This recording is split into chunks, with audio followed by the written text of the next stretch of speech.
Metodología de la investigación. Voy a hacer algunos comentarios de aquel material que ya les acerqué en estos días. Ustedes saben que la dificultad que tiene la metodología es que es un proceso que requiere de una sistematización y de una purificación en todo su proceso para la obtención de un saber, para la producción de un saber. Un saber que no es solo una producción subjetiva, sino que es un saber que se construye objetivamente a partir de los datos que la realidad de alguna forma me entregan. Es cierto que entonces, eh, como les dije siempre, es muy importante el título de nuestra investigación, porque no solo así estamos diciendo cuál es el tema del cual vamos a desarrollar, sino cuál es la problemática, la perspectiva, aquello que decimos la problematización del mismo. Por eso decimos que el título de una investigación es una formulación extensa, porque no es solamente hablar sobre un tema genérico sobre el que yo luego voy a desarrollar un montón de conceptos o teoría. La investigación de ese tema quiere ver específicamente una problemática. Uno de los ejercicios más importantes, que si bien existen los informes de investigación, pero también existe en cualquier trabajo teórico, y yo lo recomiendo siempre, es el confeccionar un abstract sobre aquello que nosotros estudiamos. Piensen que el abstract es un pequeño mapa conceptual, es un pequeño, eh, digamos, es un desarrollo que es, al ser acotado en 300 o 400 palabras, eh, me obligan a mí a poder definir, a tener que definir con claridad aquello de lo que voy a hablar, sobre lo que voy a estudiar, dejando de lado un montón de elementos que no tienen que ver específicamente, ¿no? El abstract implica que yo sea muy técnico y específico, y siempre va acompañado de palabras clave, 4 o 5 palabras, que no son conceptos así generales, sino que las palabras clave son aquellas que específicamente se refieren a mi trabajo. Ustedes saben que las palabras clave y el abstract tienen varias finalidades, ¿no? Yo les acabo de decir una, que para mí es muy importante, el hacer el ejercicio mental de confeccionarlo, pero también tienen la finalidad de que el abstract puede o sirve para clasificar mi investigación y luego para recuperarla, ¿no? Para saber, aquel que busque un tema sobre el que investigar en los reservorios, en los archivos de los proyectos de investigación, bueno, a raíz de las palabras clave y del abstract, es fácil poder encontrar aquello que se orienta y que ustedes saben que en el proceso de investigación supone la revisión de la literatura, el estado del arte, el consultar qué otras investigaciones tratan de algo similar o algo parecido. Eh, Uno de los ejercicios que les voy a proponer es que nos formulemos hipótesis, teniendo en cuenta con total claridad que la hipótesis se diferencia de la finalidad del trabajo, porque la finalidad del trabajo, de mi trabajo de investigación, sí es hacia donde yo quiero llegar, eh, pero la hipótesis es el supuesto que va a orientar mi desarrollo, pero no es lo que yo necesariamente tengo que, que comprobar. Yo puedo comprobarla, puedo refutarla, ¿no? Puedo corroborarla, va a dirigir mi trabajo, pero no es la finalidad de mi trabajo la hipótesis. Respecto de esto, es interesante analizar un fraude que sucedió digamos, no hace muchos años, cuando un médico propuso una hipótesis y desarrolló una investigación observacional eh, que decía que determinadas vacunas que se le aplicaba a los niños eran las que provocaban el TEA, provocaban personalidades dentro del espectro autista. Con el tiempo claro, como muchas observaciones en las que se basó su hipótesis, corroboraban que no sé, el 100% de los niños con TEA habían sido vacunados por esas vacunas que las producía un laboratorio determinado.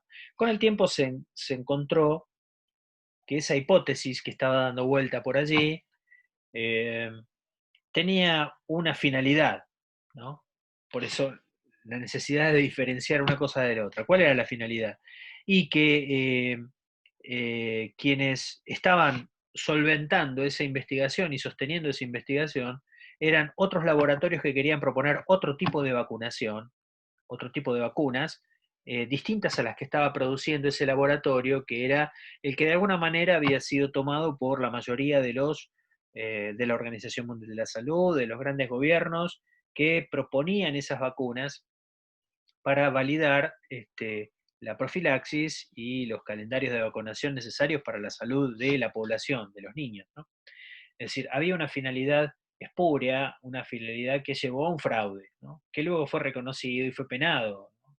¿Por qué? Porque se estaba forzando la realidad, ¿no? Se estaba forzando la realidad. Yo les voy a proponer que nos formulemos hipótesis como un ejercicio, pero que luego hagamos o perfilemos un diseño del proyecto. Bien, aquí les propongo que formulen títulos para la investigación. Vuelvo a repetir, sobre lo escrito podemos trabajar, ¿no? Sobre las ideas que van dando vuelta en la cabeza, se puede trabajar muy poco. Y ustedes mismas varias veces lo dijeron, profe, cambié mi trabajo de investigación. ¿Por qué? Porque el proceso para elaborar un proyecto de investigación, hasta que termina de definirse claramente, supone un montón de trabajo intelectual, de escribir, borrar, volver a formular, darse cuenta de que lo que uno formuló de una manera no está bien, y lo tiene que mejorar. También les propongo que hagan el abstract como segundo ejercicio. Eh, Como les decía recién,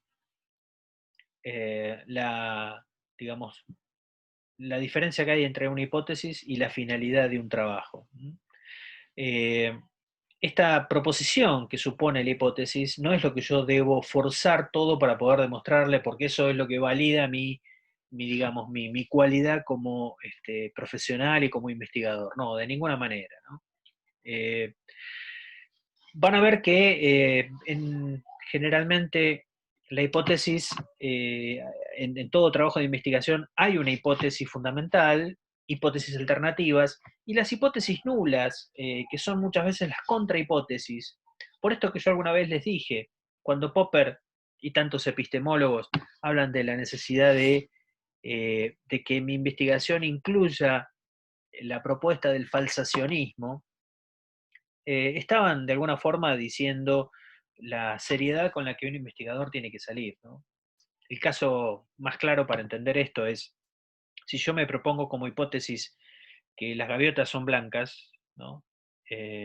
Como una propiedad propia de las gaviotas, no tengo que salir a buscar qué, qué cosas corroboran mi hipótesis, no tengo que salir a buscar gaviotas blancas. En todo caso, tengo que salir a buscar si es que no hay otras gaviotas, gaviotas negras.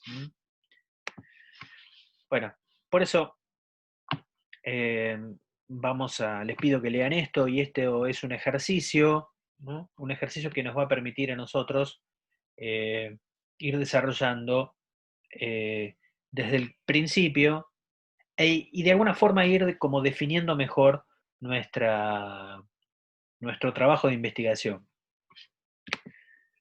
Eh, por ejemplo, si yo me planteo estudiar la influencia del contexto socioambiental en el desarrollo cognitivo y la moderación de las funciones ejecutivas, que es uno de los trabajos que les adjunto a ustedes, eh, bueno, una de las hipótesis, yo la estoy suponiendo, ¿no? Es que hay una influencia, ¿no? Que no, digamos, que no es aleatorio, o mejor dicho, no es anecdótico que el contexto socioambiental, cualquier niño de distintos contextos, desarrolla de la misma manera las funciones ejecutivas, o que de alguna forma ciertas características del contexto socioambiental influyen de alguna forma específica en el desarrollo madurativo de las funciones ejecutivas que tienen que ver con los procesos psicológicos superiores. Eh, pero en esto hay que tener mucho cuidado, ¿no? Esa es una hipótesis. De alguna forma yo estoy hablando de que hay una influencia negativa, de que hay un condicionamiento, ¿no? Eh, Nosotros tenemos que entender que en la vida siempre nos manejamos con hipótesis. Y si bien la producción, eh, digamos, quiero hacer hincapié en algo que me parece interesante que lo pensemos. Eh, en otras épocas se pensaba que la teoría, ¿no? La teoría, de alguna forma, era el resultado de toda una investigación y toda una elaboración como el último paso del proceso de investigación. Y los modernos epistemólogos demostraron de que sí es cierto, yo al final de una investigación, con la corroboración o la refutación de determinadas hipótesis, puedo elaborar teorías, es decir, ya no están en el plano hipotético, sino que las puedo demostrar. De hecho, ese trabajo que les propongo que lean allí sobre las funciones ejecutivas y su desarrollo en la infancia, de alguna forma está formulando ciertas conclusiones luego de un proceso de investigación. Pero es muy importante lo que dijeron los epistemólogos de que nosotros tenemos también una teoría que antecede nuestras hipótesis. ¿Mm? Y en esto tenemos que saberlo. ¿Por qué?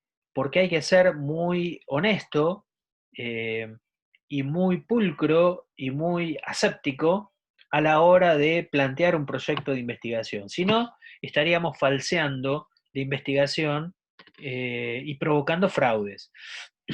Un caso que siempre suelo contar es cuando llegué a la escuela del hogar Don Bosco, eh, claro, los niños en clase, como eran la mayoría de esos niños que estaban en situación judicializada, en conflicto con la ley, que provenían de familias muy complejas y que habían sido abandonados por ellas o no sostenidos por sus propias familias, eran chicos muy molestos, que no se sentaban fácilmente, que les costaba mucho asimilar hábitos de trabajo. Y claro, me acuerdo que cuando llegué, todas las maestras me reunieron y me dijeron, acá lo que hace falta es una autoridad que ponga límites, porque los pibes tienen problemas de conducta. Esa fue, yo lo vi con tanta claridad. En ningún momento hablamos de problemas de aprendizaje, en ningún momento hablamos del deseo de aprender, en ningún momento hablamos de pedagogía. Hablábamos de problemas de conducta, problemas sociales, problemas psicológicos. Y yo lo que les propuse es que hiciésemos durante un tiempo un cambio, que cambiemos de nuestra teoría de ver a esos niños, nuestra teoría de ver el mundo, porque lo que estaba fallando era nuestra teoría a través de la cual los estábamos viendo. Los estábamos viendo como chicos problemáticos. No los estábamos viendo como chicos inquietos que tenían mucho deseo, pero obviamente el deseo no pasaba por un currículum, por lectoescritura, un cálculo matemático, pasaba por otras cosas. Cuando cambiamos nuestra teoría sobre esos niños y sobre el mundo que teníamos que enfrentar y sobre el mundo que era el aula, cuando lo convertimos en un problema pedagógico, es decir, ¿por qué no nos proponemos saber de qué manera es la mejor manera en el que pueden aprender estos niños? ¿Qué es lo que ellos quieren aprender? ¿No? Nosotros estamos planteando el saber como un deber, lo que se debe saber. Y casualmente estos chicos no crecieron en la vida amigados con el deber, con la autoridad. Todo lo contrario. Bueno, cuando modificamos nuestra teoría a través de la cual estábamos mirando a estos niños, cambiaron nuestras hipótesis y, y nos plantearon cosas, nos comenzamos a plantear cosas que al poco tiempo modificaron el estado de ánimo y los chicos empezaron a quedarse dentro del aula porque realmente tenían ganas de hacer cosas, ¿no? Y por consecuencia de hacer un montón de cosas, ahí empezaron a querer aprender. ¿Mm? Eh, y obviamente, seguro que estas cosas que querían hacer tenían más que ver con lo lúdico, con el juego, con poner el cuerpo, con la fiesta, con disfrutar. Y empezamos a ver de que nuestra teoría del aprendizaje tenía que ver con unas aulas tan tristes, ¿no? Tan cargadas de teoría y de deberes, que así no seducíamos a nadie. Pero el cambio fue porque cambió nuestra teoría sobre el mundo. Les pido que lo piensen esto. Precisamente, ¿no? ¿Por qué? Porque el psicopedagogo tiene ustedes están terminando sus estudios, estudios que van a continuar, y se basan absolutamente en mucha teoría, ¿no? Les hemos dado mucha teoría de cómo ver el mundo, o cómo lo ve el mundo la psicología, la psicopedagogía, y eso no está mal. ¿no? Ustedes forman parte ya de esa historia, ¿no? De teoría, pero tienen que empezar a formular sus propias teorías del mundo. O tienen que reformular toda esa teoría a partir de la observación, de la experiencia, eh, y tienen que recrear esa teoría. Por eso, fíjense que casi el 90 y pico por ciento de su formación se basó en apropiarse de teoría y expresar y exponer teoría. No se basó en investigar, no se basó en producir saberes, en producir conocimiento, y eso es la investigación. Les pido que formulen hipótesis de trabajo. Recuerden que la hipótesis es una proposición que en principio expresa dos variables, una variable independiente y una variable dependiente. Como lo dijimos, nosotros estamos tomando como variable independiente, por ejemplo, en este caso, el contexto socioambiental en el que crecen, ¿no?, muchos niños, y variable dependiente, es decir, lo que depende de este contexto socioambiental es el desarrollo madurativo de las funciones ejecutivas, ¿no? Variable independiente y variable dependiente. Y como decíamos recién, las hipótesis son aquellos supuestos que no tengo que forzar mi conocimiento para comprobar que lo que yo me propuse, ven, yo tenía razón. Esa es la mayor equivocación. Luego vienen los diseños, los modelos y los métodos. ¿Por qué decimos esto? Eh, a veces cuando nos queremos pasar rápidamente de un tema de investigación, de un problema que nos gusta, que nos cuestione, sobre el que queremos saber, a ver cuál es el método por el cual, cuál es el instrumento, ¿no? Y eso estamos obviando y pasando por alto un montón de procesos que tienen que ver con, bueno, yo no solo tengo que definir a quiénes o qué, sino cómo lo voy a hacer, para qué lo voy a hacer, eh, de qué manera voy a elaborar este proceso de elaboración.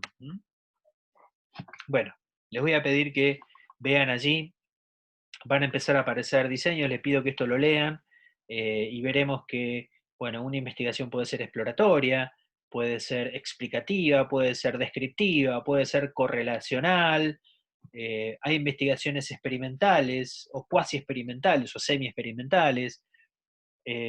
Bien, todos estos elementos forman parte de diseñar algo. Luego pasamos a los modelos metodológicos, que decimos, bueno, vamos a hacer una investigación utilizando métodos cualitativos, métodos cuantitativos. eh, bien, y luego pasaremos a algo muy importante que tienen que ver con lo que yo les había formulado antes, que es la operacionalización de las variables, ¿no? Pero esto ya lo voy a decir bien. En toda esta lectura van a ir viendo cuáles son eh, digamos, las definiciones que hacen a la posibilidad de elaborar un diseño, ¿no?, de investigación. Las características, los tipos de diseños para una investigación, cualitativo, cuantitativo. Lo que tienen que entender es que no hay una única clasificación. ¿Por qué? Porque muchas tipos de diseños de investigación se definen por el objeto, ¿no? Una cosa es si yo estudio al ser humano en relación, otra cosa es si yo estudio la célula y cómo se comporta la célula ante determinadas características del organismo. Sin duda alguna, este objeto de estudio, yo no puedo hacer una investigación cualitativa de la química celular. Sin duda alguna voy a tener que hacer una investigación cuantitativa experimental. Puedo hacer una investigación experimental respecto del hombre, ¿no?, de las relaciones, de lo humano, pero sin duda alguna no va a ser de la misma forma que en un laboratorio donde yo puedo manipular todas las variables, puedo manipular todos los objetos. Yo no puedo manipular los hombres, los sujetos, los niños, las mujeres, para poder desarrollar una investigación. Entonces, se dan cuenta que el objeto, ¿no?, desde distintas disciplinas, y es la otra característica, ¿no? Una cosa es la finalidad investigativa para la psicología, otra cosa es la finalidad investigativa para la sociología o para la antropología, ¿no? La antropología en general es una ciencia que hace diseños más descriptivos, porque no le interesa la intervención o no le interesa la acción, sino más bien la descripción del fenómeno, el estudio, ¿no? La sociología generalmente hace investigaciones descriptivas, pero también explicativas, porque le interesa explicar determinadas dinámicas sociales para luego intervenir sobre ellas. No les cuento nada de lo que es la psicología o la psicopedagogía. Bueno, aquí aparecen algunas cosas que yo le fui poniendo, alguna teoría que fui sacando y que fui sintetizando como para que ustedes lo puedan leer y de alguna forma vean, bueno, cuáles son las investigaciones explicativas, ¿no? ¿Por qué? Porque muchas de las investigaciones que ustedes van a desarrollar en psicopedagogía, en psicología y educación son explicativas. Ustedes van a tratar de explicar un fenómeno, ¿no? Bien, esto lo pasamos por alto. Eh, la investigación explicativa es una investigación aplicada. Aplicada, es decir, una investigación que se compromete con su objeto. ¿Por qué? Y porque la psicopedagogía no solo elabora un diagnóstico para ver, ¿no? Para describir lo que pasa ahí, ¿no? La psicopedagogía es una investigación que busca un objeto y una problemática para luego poder intervenir, ¿no? Sobre ella. Bien, investigaciones descriptivas, exploratorias. Ese 5 puntos, el punto quinto, ¿no? Que yo les decía, eh, la operacionalización de las variables. Ustedes saben que la variable eh, son objetos, ¿no? Eh, es el objeto que, que sufre la variación, ¿no? Que tiene distinto valor. Eh, no es un objeto frío, ¿no? Sino que son los datos observables que para mí, depende de cuál sea la problemática que yo estoy analizando, digamos, ese objeto va a tener diferente valor. Y ese objeto, para ser observado, yo tengo que operacionalizarlo. La operacionalización en sí requiere de dos dimensiones. Una es la definición conceptual. Es decir, yo tengo que definir claramente qué es lo que yo llamo por ejemplo, funciones ejecutivas, que es lo que yo llamo digamos, situación socioambiental, ¿no? Y luego tengo que definir operativamente cómo yo voy a observar eso. Por ejemplo, en este tiempo ustedes comentaban que, no sé, muchos adolescentes están pasando, motivados por el aislamiento, por una etapa depresiva, de falta de motivación, ¿no? Y que por eso se desconectaban del estudio o perdían expectativas respecto de su orientación vocacional. Bueno, sin duda alguna, una va a ser la depresión definida desde la perspectiva que ustedes están hablando, que no tiene nada que ver con la depresión como un síntoma de enfermedad clínica, ¿no? No están hablando de ese tipo de depresión. Eh, bueno, eso supone que definan conceptualmente a qué llaman eso que ustedes están diciendo. Y por otro lado, bueno, ¿cómo vamos a observar eso?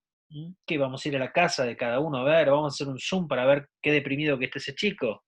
Bueno, operacionalizar significa entonces definir conceptualmente y luego definir operativamente. A ver, ¿cómo yo voy a construir ese dato, ¿no? Eso que yo quiero saber en algo observable?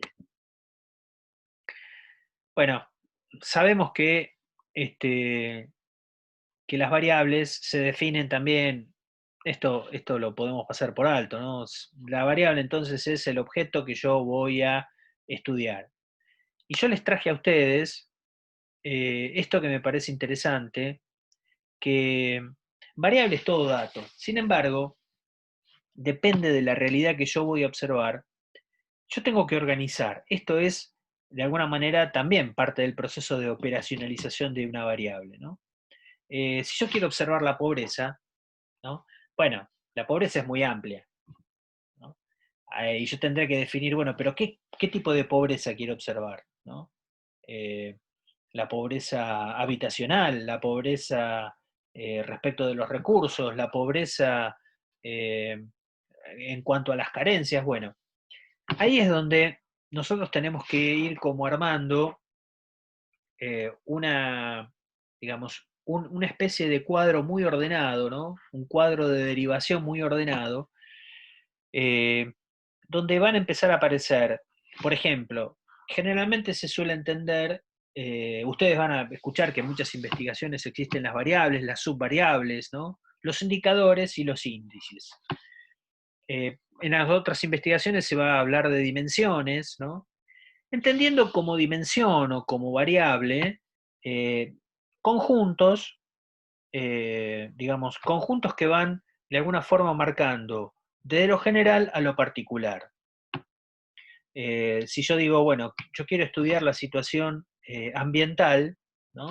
La situación ambiental, esa va a ser para mí una dimensión, ¿no? La situación ambiental. Ahora, ¿cómo se puede descomponer esta situación ambiental? Porque yo le puedo preguntar dónde vive, le puedo preguntar con quiénes vive, le puedo preguntar en qué contexto edilicio vive, eh, puedo preguntar un montón de cosas. Entonces, ven, situación ambiental eh, se puede diferenciar y se puede desglosar, ¿no? En muchos elementos. Entonces le vamos a llamar dimensión a esta gran variable más amplia. Luego vamos a hablar de variables a ese desglose primero, que la situación ambiental puede ser contexto, habitación, situación habitacional, digamos, eh, con quienes vive, familia, eh, recursos con los que cuenta, ¿no? Servicios, ¿no? Que le permiten, que están relacionados con esa situación ambiental. Bueno, eh, entonces, dimensión, variables. Precisamente le vamos a reservar el concepto de indicador a, a esa parte de la variable que ya se convierte en el objeto propio a observar, ¿no? Entonces, dimensión, variable, indicador. El indicador para mí es el último nivel de análisis que tiene una variable, ¿no? Cuando yo hablo de, bueno, voy a observar estos indicadores, quiere decir que estas son las variables concretas sobre las que yo voy a preguntar. Y vamos a reservar el concepto de índice para la concreción del dato. El índice es el dato, es el digamos, es el registro, es el valor que adquiere esa variable, ¿no?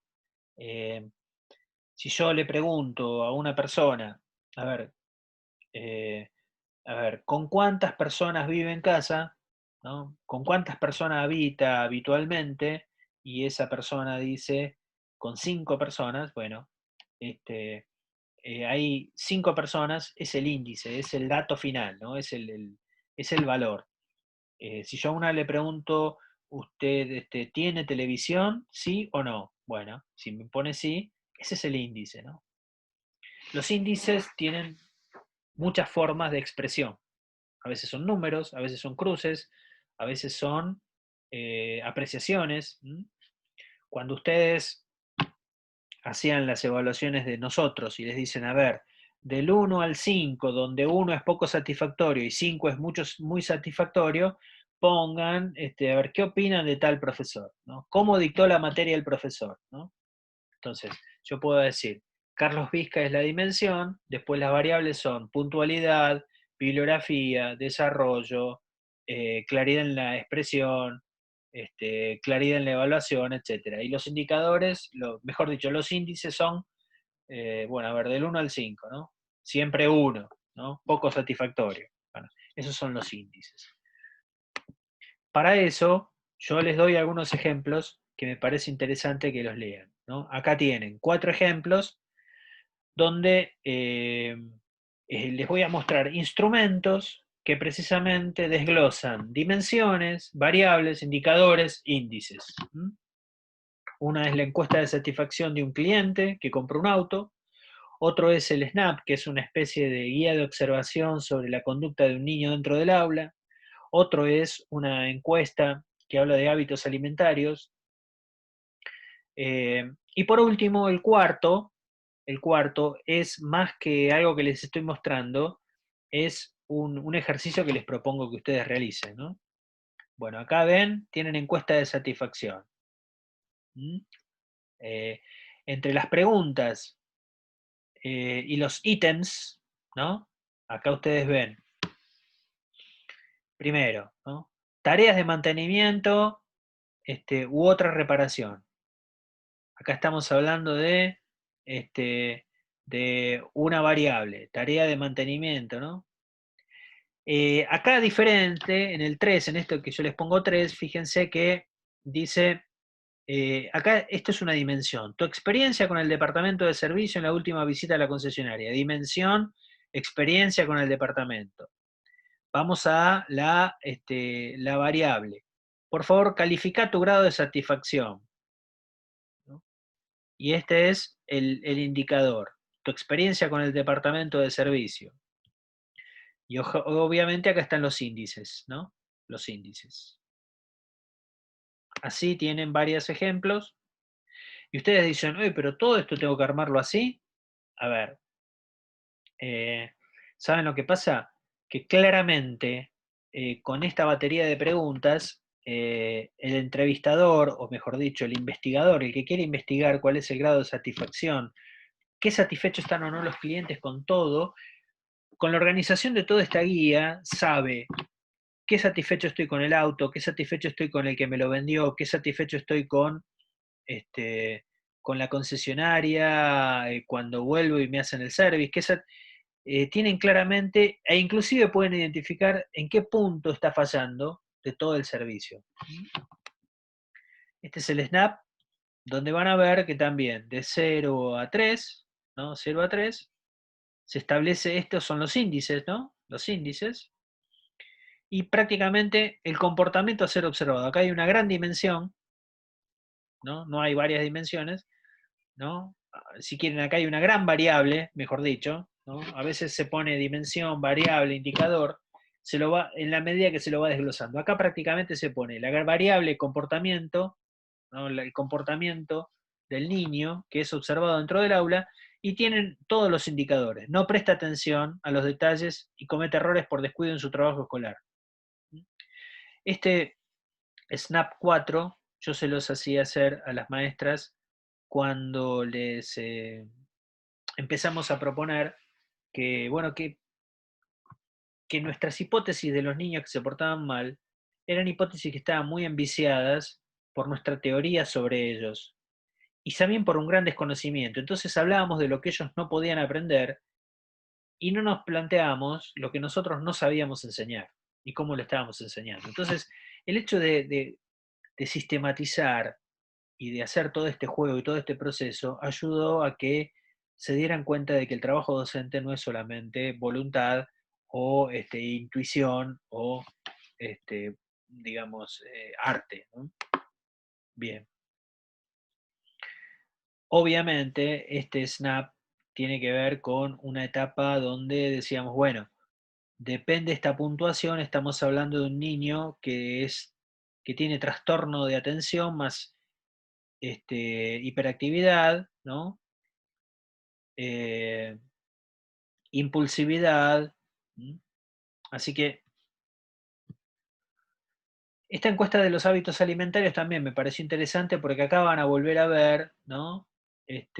Los indicadores, o mejor dicho, las variables y los distintos indicadores, ¿no? Y esta es una manera de construir un instrumento que les puede dar a ustedes al final una idea de, bueno, eh, cuáles los hábitos alimentarios en los niños, ¿no? ¿Ven? Prácticamente este es el índice. El índice es la respuesta afirmativa, ¿no? Esta X. Acá tenemos la variable, los indicadores. ¿Cuántas veces por semana consume pastas u otros alimentos panificados como pizzas, sándwiches? Todos los días, la mayoría de los días, a veces, nunca, ¿no? Ping.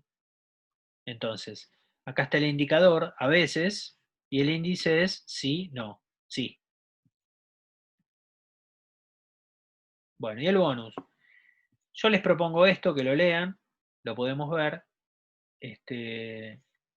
porque en sí la propuesta es, bueno, a ver, Si yo tomo la variable intervención psicopedagógica y la variable desempeño escolar de un niño con Asperger, bien, esta es la definición conceptual y a partir de acá, dimensiones, indicadores y los índices, esta es la, digamos, la operacionalización concreta de cómo voy a convertir eso que para mí es la intervención psicopedagógica, bueno, cómo yo lo voy a convertir en un elemento observable. ¿Cómo voy a observar? A ver, el proceso de diagnóstico, el proceso de acompañamiento del docente, las actividades de acompañamiento del alumno.